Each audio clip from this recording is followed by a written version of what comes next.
మీ business ఏదైనా మీ ఊర్లో promotion చేయాలంటే అది సుమన్ టీవీతోనే సాధ్యం. ఇప్పుడే సంప్రదించండి.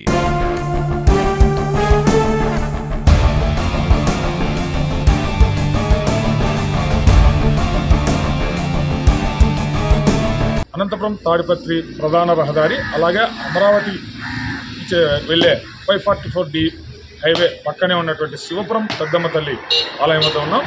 ఈ ఆలయానికి పెద్ద ఎత్తున భక్తులు వస్తుంటారని ప్రజలు చెబుతుంటారు. అంటే ఎందుకంటే ఇది ప్రధానంగా అమరావతి వెళ్ళే హైవే పక్కనే ఉంది. అలాగే అనంతపురం జిల్లా కేంద్రానికి సింగనమల నుంచి అటు తాడిపత్రి నియోజకవర్గం నుంచి వెళ్ళేవారు తమ పనుల కోసం జిల్లా కేంద్రానికి వెళ్ళేటువంటి సందర్భంలో అమ్మవారిని మొక్కుకొని వెళ్తే ఖచ్చితంగా తమ పనులు నెరవేరుతాయన్నటువంటి భక్తి విశ్వాసాలతో కూడా చాలామంది ఇక్కడ వాహనాల్లో వెళ్ళేవారు ఆపి ఇక్కడ మరీ పూజలు చేయించుకొని వెళ్తుంటారు. అయితే ఇటీవల కాలంలో ఈ ఆలయానికి సంబంధించినటువంటి ఆదాయం పైన పెద్ద ఎత్తున వివాదం అయితే చెలరేగింది. ఇటీవల కాలంలో ఈ అమ్మవారి ఆలయంలో ఉన్నటువంటి హుండీలో ఉన్నటువంటి డబ్బును దేవాదాయ శాఖ అధికారులు ఎంచే క్రమంలో పెద్ద ఎత్తున వివాదం చెలరేగింది. ఈ వివాదం కూడా మొత్తం ఇప్పుడు జిల్లా వ్యాప్తంగా చర్చనీయాంశంగా మారింది.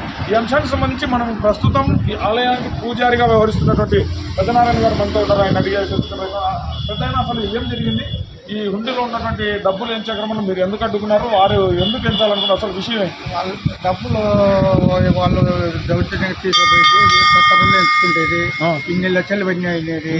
అవి ఏ పడిండేది కూడా మాకు చెప్పలే, రాసుకుంటేదిలే, తీసుకొని ఎత్తుకొని పోయేది, పంచుకొని తిన్నారు. 3 ఏళ్ళ బట్టి వాళ్ళే తిన్నారు డబ్బులు. ఎక్కడ బ్యాంకుల్లో హైకోర్టు చేస్తామంటే హైకోర్టుకు పోయినానే, హైకోర్టులో లాయర్ని పెట్టుకొని పోరాడుకుంటాను. హైకోర్టులో వేయలేదు.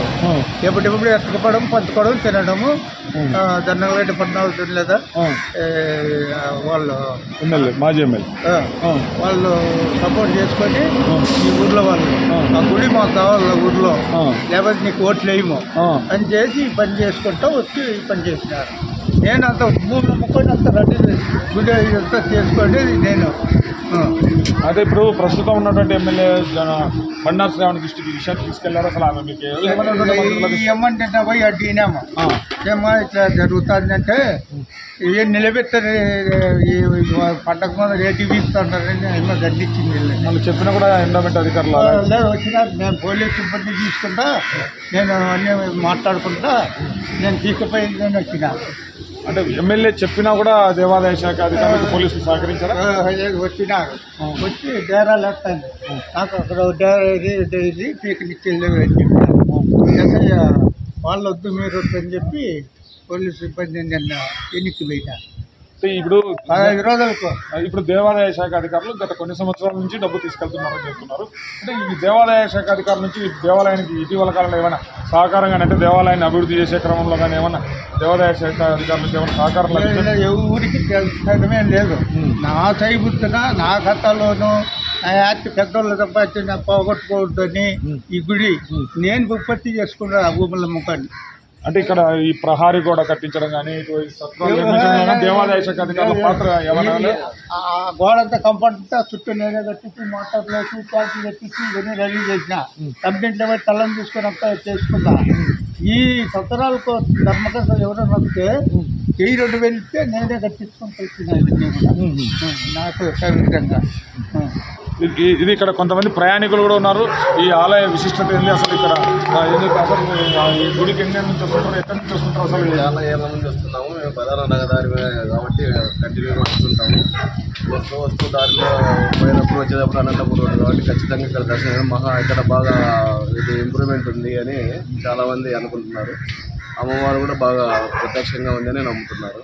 అందువల్ల బాగా చాలామంది మొక్కులు కూడా తీర్చుకుంటారు. ఎక్కడి నుంచి వెళ్తూ వస్తుంటారు? మేము తాడిపత్రి నుంచి వస్తుంటాము అండి, డైలీ వస్తుంటాము. ఇట్లా వచ్చినప్పుడల్లా ఇదే రూట్లో దర్శనం చేసుకుని వెళ్తుంటాము. అమ్మవారు కూడా బాగా ఫేమస్. ఇది ఇక్కడ అంటే చాలా మంది భక్తులు కూడా చెబుతున్నారు అమ్మవారు చాలా విశిష్టమైనటువంటి, అంటే మహాశక్తి కలిగినటువంటి అమ్మవారు. అయితే ఇక్కడ దేవాదాయ శాఖ అధికారులు మాత్రం ఆ ఆలయం నుంచి వచ్చే ఆదాయం పైన మాత్రమే దృష్టి పెట్టారు. ఎటువంటి సహాయ సహకారాలు అందించకుండా వచ్చి కనీసం వారు తీసుకున్నటువంటి హుండీలో నుంచి తీసుకున్నటువంటి డబ్బులకు సంబంధించిన ఆడిట్ అంటే ఏవైతే లెక్కాచారాలు ఉన్నాయో కూడా లెక్కాచారాలు ఎక్కడ జమ చేశారో కూడా చెప్పడం లేదని పూజారి అయితే ఆరోపిస్తున్నారు. ఇదే అంశానికి సంబంధించి తను హైకోర్టును కూడా ఆశ్రయించాడు. హైకోర్టులో పెండింగ్లో ఉన్నటువంటి అంశాన్ని కూడా వాళ్ళు లెక్కలేక పెట్టుకోకుండా కూడా మరోసారి వచ్చి ఇక్కడ ఉన్నటువంటి హుండీలో డబ్బును ఎంచే ప్రయత్నం చేశారు. తాను మరోమారు గ్రామస్తుల్లో కొంతమంది తనకు సహకరించే వారితో అడ్డుకోవడంతోనే ప్రస్తుతానికి ఈ సమస్యను అయితే అధిగమించానని చెప్తున్నాడు. అయితే మొత్తానికి ఏది ఏమైనప్పటికీ తమ సొంత కష్టంతో తమకు ఉన్నటువంటి అమ్మవారి మీద ఉన్న విశ్వాసంతో తాము ఎన్నో ఏళ్ళ నుంచి ఆలయాన్ని నమ్ముకొని ఇక్కడ పూజారిగా పనిచేస్తున్నాము. మేమే ఎలాగోలాగా దాన్ని అభివృద్ధి చేసుకుంటాము. ఇటువంటి వాటిలో ఎటువంటి సహాయ సహకారాలు ఎన్నో దేవాదాయ శాఖ అధికారుల ప్రమేయం పట్ల కూడా ఈ పూజారిగా వ్యవహరిస్తున్నటువంటి పెద్దనారాయణ ఆవేదన వ్యక్తం చేస్తున్నటువంటి పరిస్థితి ఇక్కడైతే కనిపిస్తుంది. శేఖర్, సుమన్ టీవీ, శివపురం పెద్దమ్మ తల్లి దేవాలయం వద్ద నుండి.